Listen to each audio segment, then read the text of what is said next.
Welcome back, everyone. I'm going to do something a little different and put together some of the best globe proofs to show the mainstream what we are looking at, because the mainstream continues to tell the exact same copy and paste narrative about the denial of science and the proofs of the globe that we all believed in and loved and thought were true 100%. The articles talk about millions of people giving up their worldview and that they are usually all either Catholics, evangelical Christians, relatively low levels of education, paranoid. The list goes on. It's the same types of descriptions, and then they go on to say things like this, that they give little credit to photographs from space or scientists' answers about gravity, Foucault's pendulum, and 2 millennia of astronomical observations. So that's what the narrative is, and it's continued to be that. The articles never show what these people are seeing that makes them change, and it's not an overnight process. Some people take a year, some people take longer. Some people like me won't even look into it unless there is some sort of divine intervention or miracles that happen to make them ask questions as to what's going on and what's being hidden.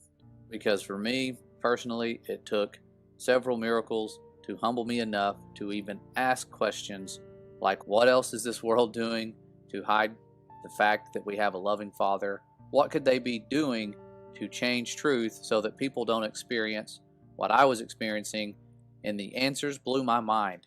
I had no clue that something as innocent as this little globe here could be used as a tool of deception.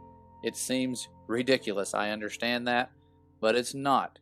This Earth that was put in motion at speeds that I never really thought of or imagined is part of a model that is relatively new in its existence, and its purpose is a lot more sinister than I thought, but I'm not going to get into that for this first part of the video. If it happens later on, I don't apologize. That's probably the most important thing to know, is why they would create this in the first place. But I'm going to do what I said and look at the best proofs that there is curvature and that the Earth is in motion. At the speeds that they say it is, we should be able to detect something from where we are on this spherical object, if it is indeed spherical. So let's get started with looking at the very best proofs that the Earth is curved, because those images should exist, and guess what? There are some that do exist, and we do not ignore them. As looking into this, they say we deny stuff from space agencies. We don't deny everything. We just know that they have lied to us many times, and they've been caught doing so. So we do discredit a lot of the stuff that they tell us to be fact when it comes to what we live on. But I'm not going to deny it. I will use it to show you how it actually proves the opposite of what they say. I took a screenshot of these wind turbines that appear to be hidden behind curvature, and you can see that the one that is nearest the viewer, there is more of it showing, and the ones that are further are hidden quite a bit. Even the propellers are dipping down behind the curve. That is exactly what I would have thought seeing this, and it's pretty convincing to your average person that that's curvature causing you to see this phenomena. But thankfully, some researchers took some repeated observations, and not only did they see curve like this vanishing at different times, they noticed that things weren't adding up with how objects that are closer to us were smaller than the objects that were further, even though in reality they are the exact same size. This proves that there is magnification going on, and most of us, including me, were not aware that such magnification was happening to the degree that it is, nor what it would do over a flat surface if it was indeed magnifying. And what would be magnifying to this degree? We know there's water in the air, but how do those water droplets do this? It's because these water droplets in the air act like a lens, and they do a good job of magnifying distant objects. And when you repeat this over a flat surface with a lens that replicates this effect, you can see here that the exact same phenomenon happens, and you have objects seemingly vanishing over a curve just like this. Buildings, the sun will set, all of these things happen, and as you can see here, when there's less moisture in the air, things don't magnify as great, and even sunsets look a bit different. It's one of the reasons we love going to the beach, because that sun as it's setting looks so large, and you can actually stare directly at it because that water filters out light, similar to when you go down into the ocean. We can't study the bottom of the Marianas Trench from the surface because light will not reach the bottom. You have to send something down there that can shine its own light and have cameras to see the bottom. If you've ever gone scuba diving, you've probably encountered that problem. Once you go below a certain amount of feet, it gets darker and darker till eventually you can no longer see the surface or the sun that is directly above you. That's what happens here. That's how the sun goes down, and it's repeatable and something we can experiment with on a smaller scale. It's not easy, but you can definitely repeat that on a small scale with water or a magnifying lens of your choice and get the same results. Now that we've got that out of the way, let's look at some of the proof that we have that goes directly against such observations where we see too far and we are told that it is a mirage. And a mirage, which most people are aware, is actually an optical illusion that's caused by atmospheric conditions, especially the appearance of a sheet of water in a desert or on a hot road, caused by the refraction of light from the sky by heated air. You can see here it looks like the sky is just flowing right directly into the street. That's not what happens. It's a mirroring effect, and you can see it here where this ship appears to be upside down. This is a mirage. This right here is actually the ship. It's not a mirage. The horizon is now gone, and there is a false horizon that is closer to the viewer right here. This is not the real horizon. The horizon will change, rise, and fall due to the amount of water in the air.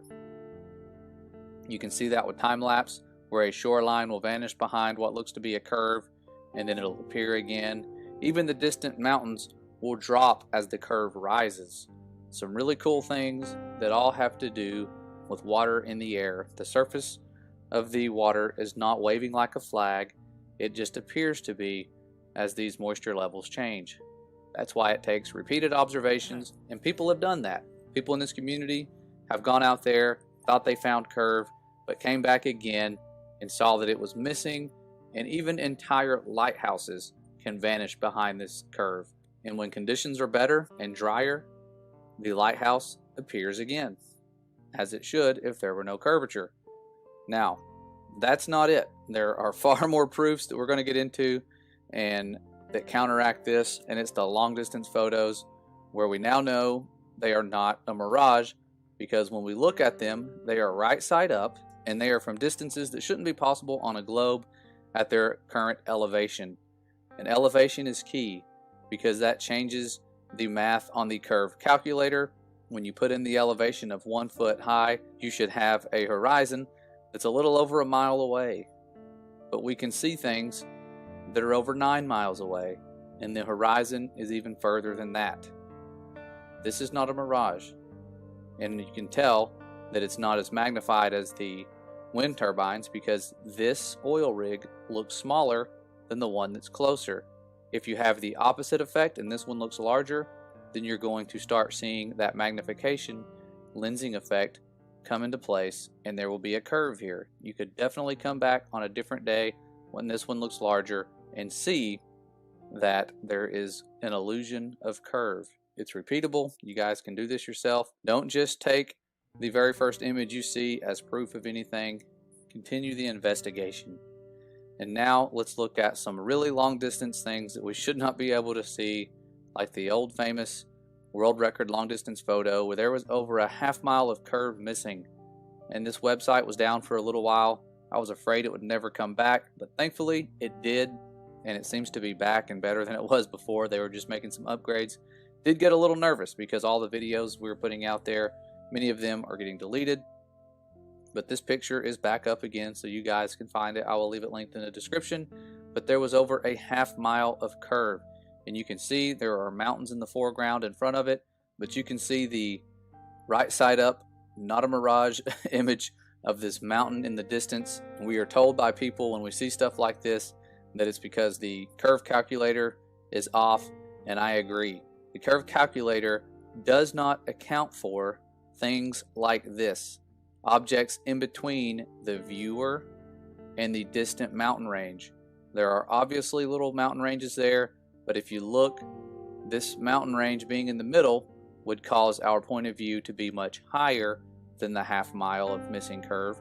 It would be probably a couple miles higher, but it's not. We're still able to see the peak of the mountain because the curvature is not there. In order for this mountain to rise up a half mile, that would take a lot of bending of light and a really cool mirage that would not be photorealistic whatsoever. It would be really stretched and skewed, but it looks similar to the image we see here, where there was a mountain that was supposed to be hidden by 10,240 feet, and the mountain's elevation itself was only 9,150 feet. Doesn't seem like a big jump, but if you were to put the Empire State Building there, the curve should be near the top of it. That's a lot of curve that's missing, because when you look at this image again, you can see a photorealistic image here of that mountain. There's what it looks like when you're closer up.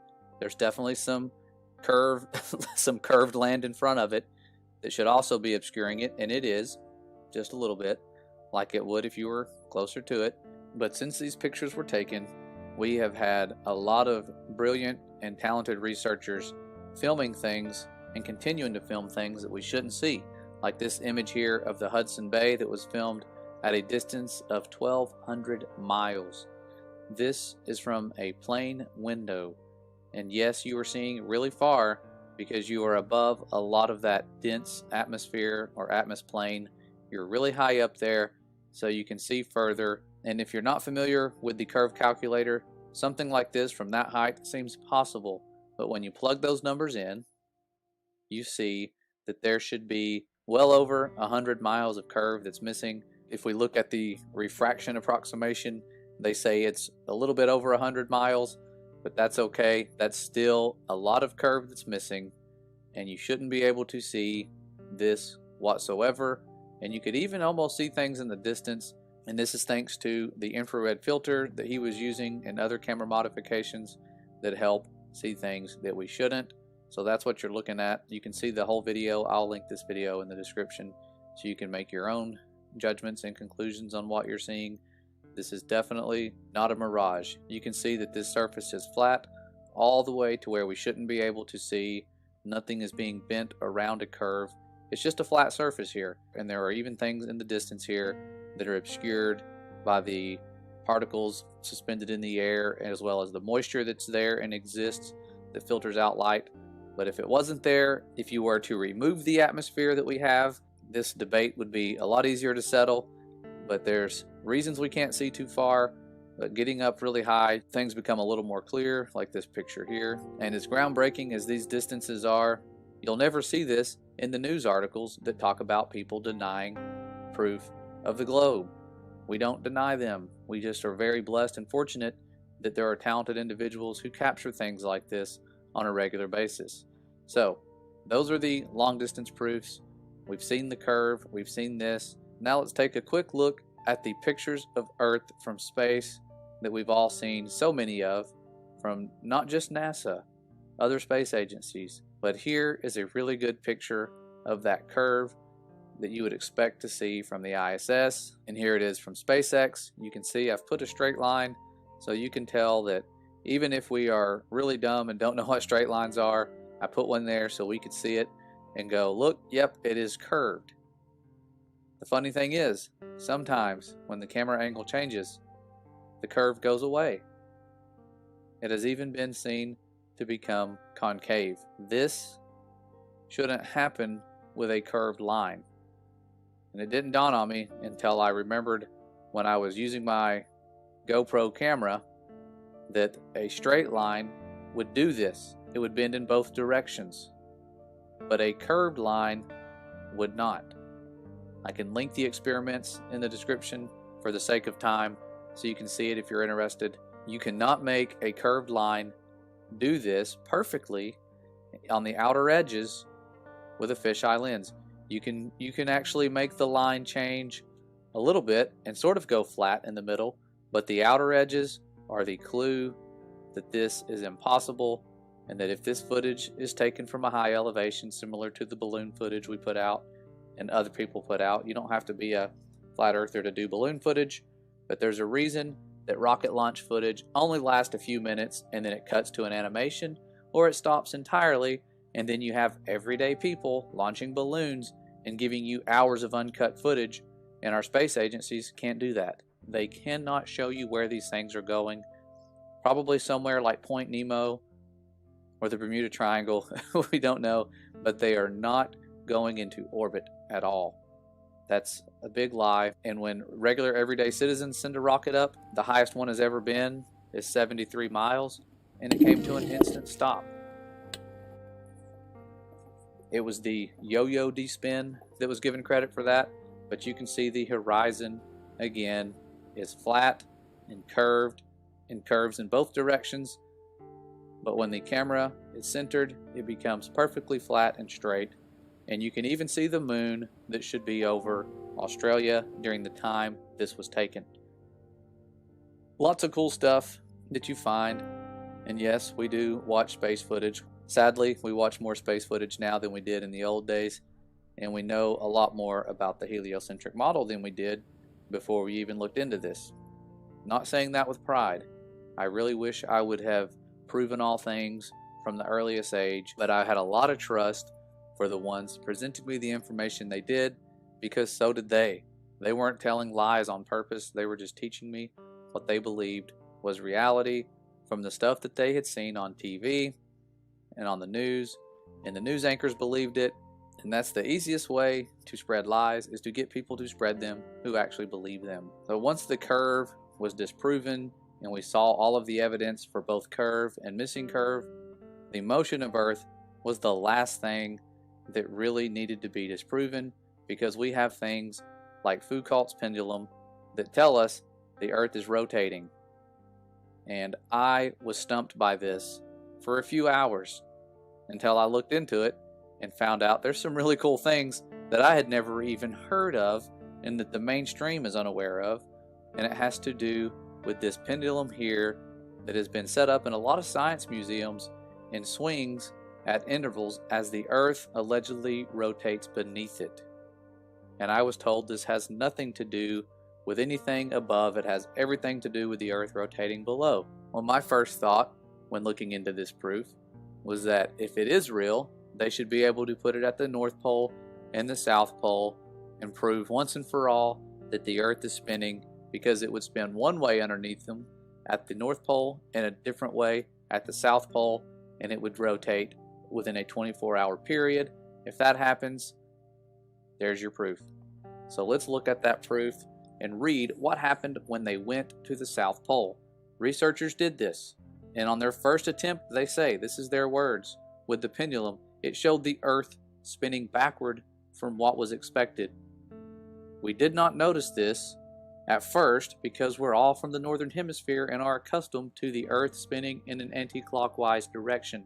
We then realized that from our frame of reference, the Earth should be spinning clockwise, so we had to modify the pendulum like a carnival trick. They had to modify it, and it says our second attempt showed the Earth rotating in the proper direction after they modified it, but at an angular velocity twice what is expected, i.e. 12-hour days instead of 24.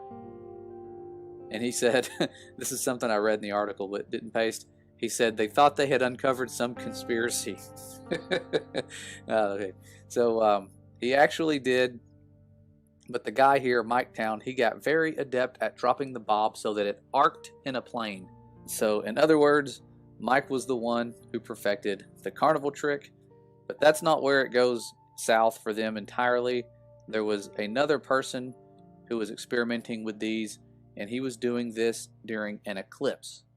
And there's an effect named after what happens called the Elias effect. And this effect refers to an alleged anomalous behavior of pendulums or gravimeters, which is observed during a solar eclipse. The effect was first reported as an anomalous precession of the plane of oscillation of a Foucault pendulum during the solar eclipse of June 30th, 1954. And this is someone who went on to win a Nobel Prize in economics, a pretty smart guy. And you would think that after this, people would start wondering, why are the luminaries above that are so far away impacting a pendulum, and how great of a degree were they affected? I was surprised to find that the change was significant. It was 13.5 degrees per 14 minutes compared to its usual 15 degrees per hour. And this is particularly surprising because the experiment was conducted indoors, away from the sunlight. So there should have been no way the eclipse could affect it. But in 1959, when there was another eclipse, he saw exactly the same effect. And he wasn't the only one. More have confirmed the results from several different locations, including an underground laboratory. And during this year's eclipse, in August, of course this is an old article, so it was talking about the one I think in 2017, NASA and other groups attempted a range of experiments to finally confirm or deny the result. Their conclusions are still awaited. Yes, we are waiting because we know what the conclusion is. What's above us, the great expanse, the firmament that we have seen, is causing these anomalies. You have the largest, most magnificent expanse above us that was created on the second day of creation, and it's no surprise that it is what is causing some of these things to happen that we believed were due to a rotating ball flying around the sun. But when you find out how a lot of these things work in the first place, it gets even more strange, as these things, especially the ones that are set up in the science museums around the world, are all designed and manufactured by one company. And listen to what they have to say. This is from a phone conversation that someone had with one of the makers of these pendulums, and this guy knows the history behind them and their design and how they work. I found this interesting when I looked into it, and the young man who did the interview asked some really good questions and received some interesting answers. So let's go ahead and take a look at what he has to say. It's quite surprising. I want to do a video on something called a Foucault pendulum. You also hear it called a Foucault pendulum. These are pendulums that are supposed to demonstrate the spin of the Earth, but not everyone realizes that they actually have a magnetic drive plugged into electricity that keeps them moving. So I guess the magnet drive system is what I guess keeps it spinning in the proper pattern or whatever. Actually, no, the pattern is by the Earth's rotation. Okay. The magnet drive keeps it swinging back and forth the full distance. Gotcha. So there's actually up in the ceiling there's a 3-foot high cone that has a circular magnet. The cable swings in the center of that. Hanging on the cable is a steel donut. Okay. So when the cable hits dead center, it breaks the photo beam, turning on the electric magnet. Then it pulls or draws the steel donut on the cable towards the ring. It times out, and then it goes over again. So it only turns on and off for a couple of seconds. So what that does, it keeps the pendulum swinging. When you have that much weight swinging back and forth in motion, it'll stay in the same plane in space. Okay. But the world rotates underneath it. That's a physics demonstration. So I'm assuming maybe the first one didn't have, the little magnetic drive deal on it. Actually it did. They had the magnetic ring. They just the amplifier used to use tubes. And instead of photo beams, they used to actually have a magnet on the center of the ground. And then they had a magnetic ring up on the tower. So then they ran a wire from the pit all the way up to the ceiling. So once they put a magnet on the tip of the ball. So when two magnets crossed over each other, it sent a signal to turn on the power. But it was very crude and it wasn't quite accurate, and they had to be adjusted quite often. It wasn't quite accurate, and they had to be adjusted quite often. Sure. And it wasn't until the 70s and 80s when they came up with the logic module and the solid state relays and stuff that we got more accurate. So here's one last video on how ring magnets have multiple poles on them. So I don't see how it's possible that when the magnet is activated in order to keep the pendulum in perpetual motion, how those other poles don't affect the swing of the pendulum. So it's my opinion that it's these multiple poles that cause the oscillating pattern and not the spin of the Earth, but I'll let you make your own decision. It wasn't quite accurate, and they had to be adjusted quite often. And it wasn't until the 70s and 80s when they came up with the logic module with all the same relays and stuff that we got more accurate. So like the man said in the interview, they had to modify them to make them more accurate. Things that are already aligned with circular magnets and electronic components to keep them in motion have to have modifications to be accurate, as if the largest sphere that we've ever laid our hands and feet on rotating beneath it wouldn't cause the same result unless you modify it. It should. If you put one of these things in a plane and do a 360, it rotates at the exact same speed beneath that pendulum as the Earth should. But now that we got this one out of the way, let's look at the ring laser gyroscope. This is from the Netflix documentary where they were puzzled by what could actually make something like this detect a rotation. And again, these are only detecting Earth's slowest motion. Earth's slowest motion is its rotation. And they are saying that a pendulum detects the slowest motion and that this detects the slowest motion of Earth, its rotation. So I wanted to find out what exactly could affect this light. This experiment kind of reminded me of the Michelson-Morley experiment where they used the light beams to see if Earth was moving. So how was it that this thing detects the slowest motion of Earth? Well, there is lights in here, and the type of light that they use is neon. What's interesting about that is that the electromagnetic properties of the firmament can just as well affect that light, similar to you see this magnet here affecting the neon. Quite strange. They are using a light source that can be affected by electromagnetic or just magnetic properties in general to detect Earth's motions, when we know that these same exact properties could affect this device. And one thing that came to my mind was, if the pendulum could have the Earth rotate underneath it, what about a suspended object like a balloon? Could we get a neutrally buoyant balloon to sit in a room and not move and have the Earth rotate beneath it at any degree? And when I was looking into this, I found a video from Action Labs where he did just that. He put a neutrally buoyant balloon into the air, and he didn't let it sit for very long. He walked around the room, and this balloon tried to follow him because of a charge. Okay, and this is a person next to a balloon. If this person could affect this balloon with his charge, how much more could the firmament and the sun and the moon affect things on Earth? If he can make this balloon that's neutrally buoyant follow him, I believe that the sun and the moon can also affect things like tides, because this balloon, if you get it charged the right way, can bend water.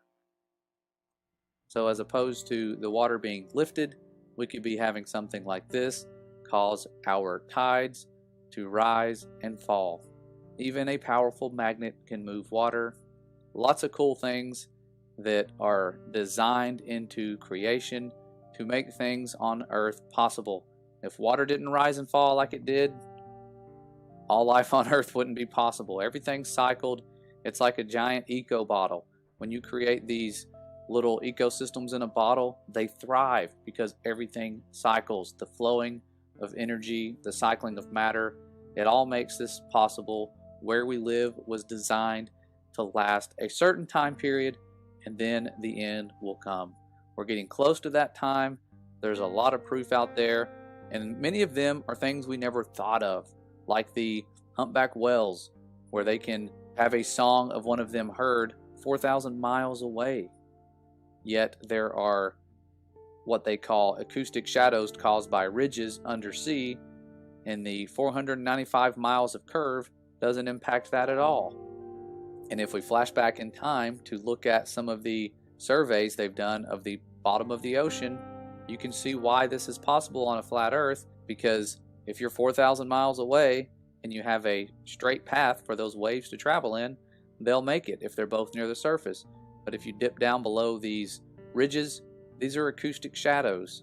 They can't communicate beyond those barriers, because this is what the surface of the ocean looks like according to the Geological Society of America. They did not detect the curvature when doing this, nor did they account for it. They just gave us a realistic image of what it looks like and shows us why these wells can communicate and their waves aren't going around this much curve.